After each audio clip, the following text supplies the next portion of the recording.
तेनालीरामा और चोरों की टोली की कहानी। बहुत दिनों पहले की बात है। तब भारत के दक्षिण दिशा में विजयनगर नामक एक राज्य हुआ करता था। उस राज्य के राजा कृष्णदेवराय हुआ करते थे। वहीं उनके दरबार में तेनालीरामा नामक एक मंत्री भी था। विजयनगर में उन दिनों चोरी की कई घटनाएं हो चुकी हैं। राजा कृष्णदेवराय चोरों से चिंतित थे।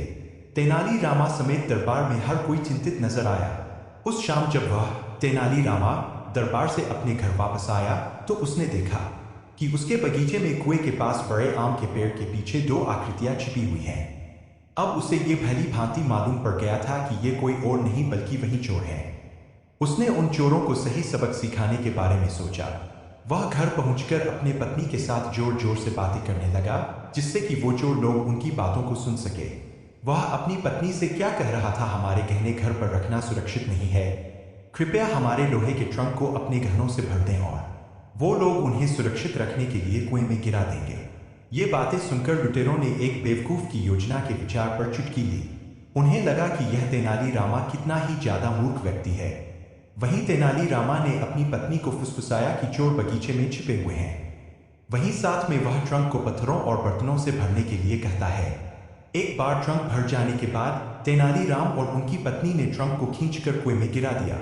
यह यहाँ सुरक्षित रहेगा, उसने अपनी पत्नी को जोर से कहा।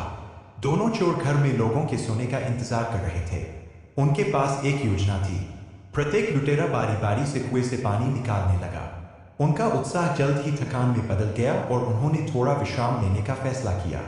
तभी पास ही किसी ने कहा, बस इतना ही, बगीचे में पानी भर गया है।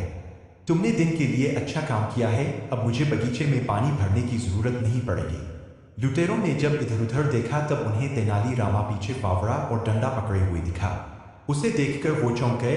वो उठे और भाग गए। कुछ समय बाद विजयनगर के लोगों ने किसी लूट की शिकायत नहीं की। कहानी की सीख। इस कहानी से हमें ये सीख मिलती है कि किसी भी विषम परिस्थिति में बेहतर यही है कि शांत रहें और किसी समस्या का हल ढूंढ लें।